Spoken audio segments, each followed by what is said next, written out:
Hello friends, welcome back to my channel English with Mamta Kesari. तो friends, काफ़ी लोगों ने कहा था मैम फिगर ऑफ स्पीच शुरू कीजिए। ठीक है, तो फिगर ऑफ स्पीच आज से हम लोग पढ़ेंगे। तो चलिए ये पार्ट 1 देखते हैं फिगर ऑफ स्पीच का, और इसे बहुत ही ध्यान से देखिएगा ताकि कोई भी कन्फ्यूज़न ना रहे आपको। तो चलिए शुरू करते हैं। फर्स्ट हमारा है अलिट्रेशन। अलिट्रेशन क्या होता है इसको हम लोग समझेंगे। Alliteration is a sequence of repeated initial sounds usually before stressed syllable। ठीक है, alliteration का मतलब होता है, alliteration जो होता है is a sequence of repeated initial sound. इसमें इनिशियल साउंड्स का यानी कि शुरुआती में जो साउंड्स आते हैं, शुरुआत में जो आते हैं उनका रिपीटिशन होता है या पुनरावृत्ति होती है, और अक्सर कब होती है? Before stressed syllables. सिलेबल्स के बारे में आपको पता होगा, किसी भी वर्ड को हम जितने भी भागों में तोड़ करके बोल सकते हैं उसे सिलेबल कहते हैं। ये दो तरह का, स्ट्रेस्ड और अनस्ट्रेस्ड होता है। ठीक है, स्ट्रेस्ड मतलब होता है ऐसे सिलेबल जिनको हम जोर दे करके बोलते हैं, जिन्हें हम जोर दे करके बोलते हैं उन्हें हम क्या बोलते हैं? Stressed syllable. ठीक है, तो स्ट्रेस्ड सिलेबल के अक्सर ये पहले आता है, और जो होता है इनिशियल साउंड्स का क्या होता है, इसमें रिपीटिशन होता है। जैसे एक एग्जांपल देखेंगे तो समझ में आएगा। Full fathom 5 tie father lies.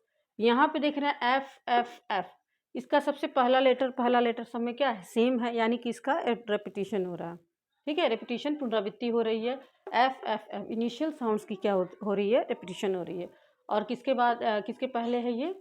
तो स्ट्रेस सिलेबल फुल, फू, फूल। ठीक है ना, फू को थोड़ा हम क्या कहते हैं, उसको दबाव दे करके या जोर दे करके बोल रहे हैं, उसे स्ट्रेस सिलेबल बोलते हैं। तो यहाँ एफ एफ एफ जो है इनिशियल साउंड का क्या हो रहा है? रेपिटिशन हो रहा है। फुल पैथम 5, तो इसे हम बोलेंगे, ये कौन सा फिगर ऑफ स्पीच है? एलिट्रेशन।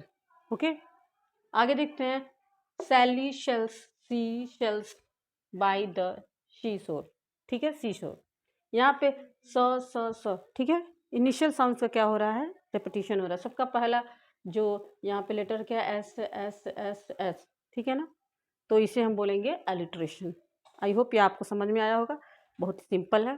ठीक है, दूसरा देखते हैं फिगर ऑफ स्पीच क्या है। एनाडिप्लोसिस।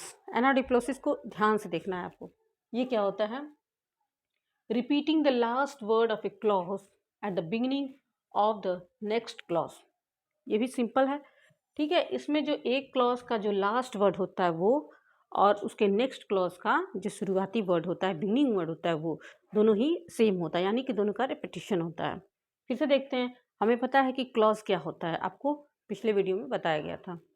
फ्रेज और क्लॉज में क्या अंतर है? फ्रेज जो होता है उसको भी हम वर्ड्स के समूह को हम फ्रेज बोलते हैं, और क्लॉज भी जो होता है वो भी वर्ड्स का समूह होता है। लेकिन क्लॉज जो होता है वो उसमें सब्जेक्ट एंड प्रेडिकेट दोनों होता है। ठीक है, वो एक पूर्ण, अपने आप में एक पूर्ण वाक्य होता है, तो उसे ही क्लॉज बोलते हैं। जैसे यहाँ पे देख रहे हैं, हमें दो क्लॉज दिखाई दे रहा है।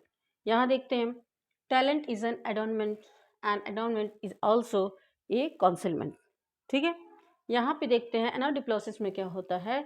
ये फर्स्ट क्लोज का जो लास्ट वर्ड होता है और नेक्स्ट क्लोज का शुरुआती वर्ड होता है, उसका रिपीटिशन या पुनरावृत्ति होती है। यहाँ पे देख रहे हैं एडोनमेंट एंड एडोनमेंट यहाँ आया हुआ है। फिर यहाँ देख रहे हैं अगले क्लॉज में इसका शुरुआती जो है, यानी कि इस क्लॉज का लास्ट वर्ड और अगले नेक्स्ट क्लॉज का क्या है? बिगिनिंग वर्ड, दोनों ही सेम होता है, यानी कि दोनों का रेपिटिशन हो रहा है या फिर पुनरावृत्ति। तो इसे हम क्या बोलते हैं? एनाडिप्लोसिस। एग्जाम्पल से हम ज़्यादा बेहतर समझ सकते हैं। ठीक है, repeating the last word of A clause at the beginning of the next clause. ठीक है, अगला देखते हैं हमारा एजोनेंस। एजोनेंस क्या होता है? एजोनेंस यहाँ देखते हैं। Assonance is the repetition of vowel sounds in words very close to each other. ठीक है, एजोनेंस जो होता है ये वॉवल साउंड का इसमें रिपीटिशन होता है, यानी कि वॉवल साउंड की पुनरावृत्ति होती है। ठीक है, इन वर्ड्स यानी कि शब्दों के अंदर जो होती है वॉवल साउंड की पुनरावृत्ति होती है। जैसे यहाँ पे देखते हैं, और ये भी लिखा हुआ है very close to each other, और जिन शब्दों में वॉवल्स की पुनरावृत्ति हो रही है वो क्लोज होना चाहिए, यानी कि पास पास में ही वो शब्द होने चाहिए। जैसे यहाँ देख रहे हैं, bind up your yellow hair. यहाँ देख रहे हैं बाइंड और बाइंड, इसमें आई जो हुआ है इसका रिपीटिशन हुआ है, यानी कि पुनरावृत्ति हुई है। ठीक है, ये वॉवल साउंड है। तो बस इतना याद रखेंगे, एजोनेंस मीन्स होता है repetition of vowel sounds in words. ठीक है, यानी कि वॉवल साउंड का इसमें रिपीटिशन पुनरावृत्ति होती है वर्ड्स के अंदर, जो कि वेरी क्लोज, एक दूसरे के बहुत ही क्लोज होते हैं। तो इतना अभी आप लोग नोट करेंगे, फिर उसके बाद हम नेक्स्ट पार्ट देखते हैं।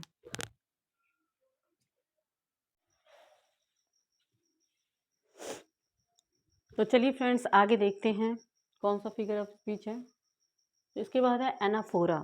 एनाफोरा हम देखेंगे कि क्या होता है, ठीक है। The intentional repetition of beginning clause in order to create an artistic effect, ठीक है।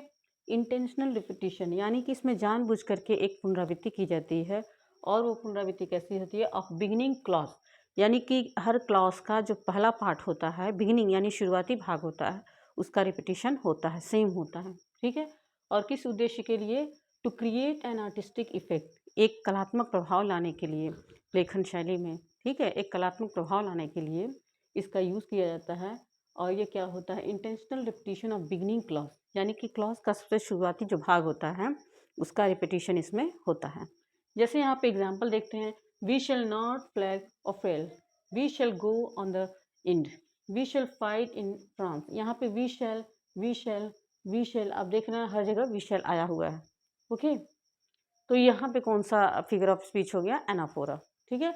हर क्लॉज में देख रहे हैं यहाँ पर वी शैल आया हुआ है, फिर वी शैल आया हुआ है, इसी का रिपीटिशन बार बार हो रहा है, उसे हम बोलते हैं एनाफोरा, ठीक है। आई होप ये समझ में आया होगा। अगला फिगर ऑफ स्पीच देखते हैं, एनास्ट्रॉफ। एनास्ट्रॉफ क्या होता है, इसे देखेंगे। A literary device wherein the order of the noun and the adjective in the sentence is exchanged, ठीक है। ये एक ऐसा लिटरेरी डिवाइस है जिसमें कि नाउन, संज्ञा और विशेषण जो होता है उसका जो स्थान होता है वो एक्सचेंज कर दिया जाता है, यानी कि नाउन की जगह पे एडजेक्टिव और एडजेक्टिव की जगह पे नाउन, ठीक है। आगे देखते हैं, in standard parlance and writing the adjective comes before the noun, but when one is employing an anastrophe the noun is followed by the adjective, ठीक है। जो स्टैंडर्ड लेखन शैली होता है या फिर भाषा शैली होता है, स्टैंडर्ड भाषा शैली या लेखन शैली में हम अक्सर क्या करते हैं, एडजेक्टिव को क्या करते हैं, नाउन के पहले हम यूज़ करते हैं, ठीक है। लेकिन जब हम एनास्ट्रॉफ यूज़ करेंगे तो जो विशेषण आएगा, एडजेक्टिव आएगा, वो नाउन के बाद आएगा, ठीक है, ताकि एक आर्टिस्टिक इफेक्ट को जगाया जा सके, ठीक है ना। एक बार और समझने की कोशिश करते हैं, इसमें नाउन और एडजेक्टिव का स्थान चेंज हो जाता है, और नॉर्मल रूप में हम क्या करते हैं कि एडजेक्टिव को पहले लिखते हैं। जैसे मान लीजिए कहना रहा है she is a beautiful girl, तो ब्यूटीफुल क्या है, एडजेक्टिव है, वो नाउन के पहले आ रहा है, गर्ल के पहले आ रहा है, ठीक है। लेकिन जब हम एनास्ट्रॉफ यूज़ करते हैं तो ब्यूटीफुल को बाद में कर देते हैं। जैसे यहाँ पे एक एग्जाम्पल देखते हैं, इसमें बस यही कहा गया है, नाउन और एडजेक्टिव का स्थान आपस में एक्सचेंज कर देते हैं, नाउन के स्थान पर एडजेक्टिव, एडजेक्टिव के स्थान पे नाउन। यहाँ देखते हैं, he spoke of times past and future and dreamed of things to be. यहाँ पे ही स्पोक ऑफ टाइम्स, वह टाइम्स के बारे में बात किया, पास्ट एंड फ्यूचर, कैसा टाइम था, पास्ट और फ्यूचर का। तो ये जो होगा टाइम की विशेषता बता रहा है, तो इसको आगे होना चाहिए, लेकिन इसको नाउन के बाद कर दिया गया। तो यहाँ पे एक्सचेंज जो हुआ है, ये कौन सा फिगर ऑफ स्पीच होगा, एनास्ट्रॉफ। आई होप ये दोनों फिगर ऑफ स्पीच समझ में आया होगा, इसको आप लोग नोट करेंगे, फिर आगे देखते हैं।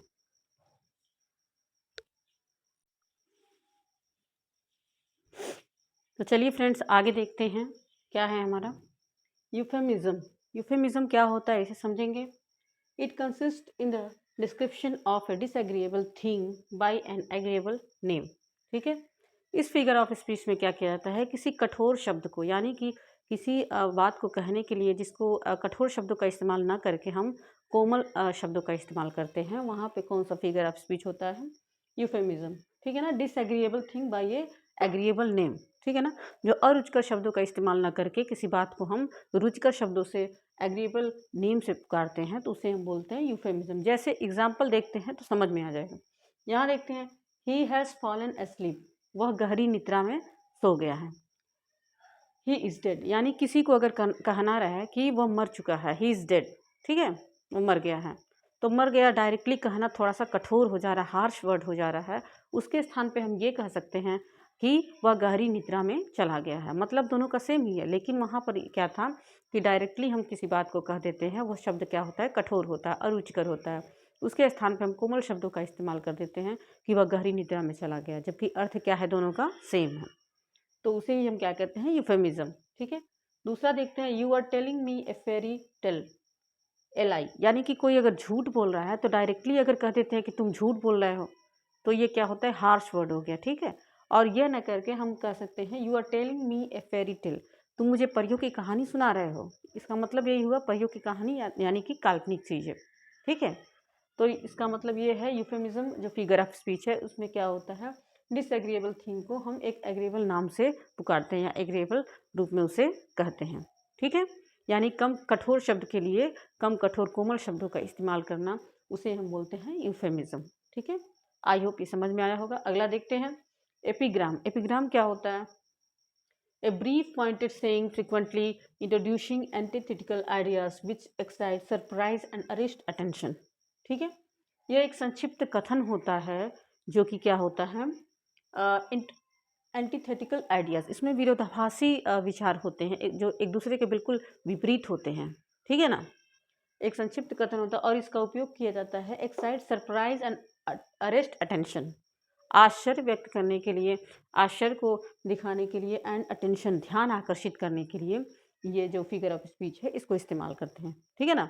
इसमें जो दो विरोधाभासी आइडियाज विचारों को दिखाया जाता है। जैसे एक एग्जाम्पल देखते हैं, the child is a father of man, कि बच्चा क्या है, आदमी का पिता है। लेकिन वास्तविकता तो ऐसी है नहीं, बच्चा कभी आदमी का पिता नहीं हो सकता है, ठीक है। वास्तव में ये सत्य नहीं है, लेकिन यहाँ पर विरोधाभासी आइडियाज़ को विचारों को दिखाया गया है कि the child is the father of man, बच्चा क्या है, आदमी का पिता है। तो दो एंटीथेटिकल आइडियाज़ यहाँ पर हैं और एक संक्षिप्त कथन है यहाँ पे कहा गया है, तो वो कौन सा फिगर ऑफ स्पीच हो जाएगा, एपिग्राम, ठीक है। दूसरा एग्जाम्पल देखते हैं, he makes no friend who never made a fall, ठीक है। वह क्या करता है, वह कोई दोस्त नहीं बनाता है, ठीक है। Who never made a fall, यानी कि जो कभी भी एक शत्रु नहीं बनाता, जो कभी एक शत्रु नहीं बनाता है वो कभी एक दोस्त भी नहीं बनाता है, ठीक है। यहाँ भी दो विरोधाभास आइडियाज़ हैं जिनको एक संक्षिप्त रूप में कह दिया गया है, ठीक है। अगला देखते हैं आयरनी। आयरनी क्या होता है, a mode of speech in which the real meaning is exactly the opposite of that which is literally conveyed, ठीक है ना। यानी कि एक ऐसा स्पीच होता है जिसमें शाब्दिक अर्थ कुछ और होता है, ठीक है।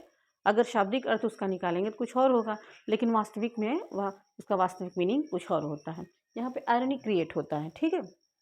एग्जाम्पल देखते हैं, one truth is clear what ever is right, ठीक है। यानी सच्चाई जो है वो सबके सामने आ गई है, चलो जो हुआ वो क्या हुआ, अच्छा हुआ, वॉट एवर इज राइट, जो हुआ अच्छा हुआ, ठीक है। अगर किसी की सच्चाई सामने आ जाती है तो हम कई लोग ऐसे बोलते हैं कि सच्चाई तो सामने आ गई, चलो जो हुआ बहुत बढ़िया हुआ। यानी कहने का मतलब बढ़िया हुआ नहीं, लेकिन उसको शाब्दिक रूप में कहा जा रहा, हाँ हाँ बहुत बढ़िया हुआ, ठीक है, बहुत अच्छा हुआ, बहुत अच्छा किया तुमने, ठीक है। किसी ने मेरा सामान तोड़ दिया, तो अगर हम बोल रहे हैं कि तुमने मेरा सामान तोड़ दिया, चलो बहुत बढ़िया किया तुमने तोड़ दिया, ठीक है। यानी कि शाब्दिक अर्थ कुछ और है लेकिन कहने का मतलब कुछ और है, उसको व्यंग्यात्मक रूप में कहा जा रहा है कि चलो बहुत अच्छा किया तुमने, तो उसे हम बोलते हैं आयरनी। उसका यहाँ पे देख सकते हैं, a mode of speech in which the real meaning is exactly the opposite of that which is literally conveyed, यानी कि रियल मीनिंग उसका अलग होता है किससे, जो शाब्दिक लिटरली कन्वेड, यानी कि जो शाब्दिक अर्थ होता है उससे उसका रियल मीनिंग अलग होता है। तो आई होप ये सारे फिगर ऑफ स्पीच आपको समझ में आए होंगे, और अगर चैनल पे नया है तो आप लोग चैनल को सब्सक्राइब कीजिए, ठीक है। और जो भी आपके डाउट्स है वो कमेंट सेक्शन में जा करके बता सकते हैं। और किस टॉपिक पे आपको वीडियोस चाहिए, किस टॉपिक पे आप लोग लेसन लेना चाहते हैं, वो आप लोग भी कमेंट में बता सकते हैं, ठीक है। तब तक हमारे साथ बने रहिए नेक्स्ट वीडियो तक, और तब तक के लिए थैंक्स फॉर वॉचिंग।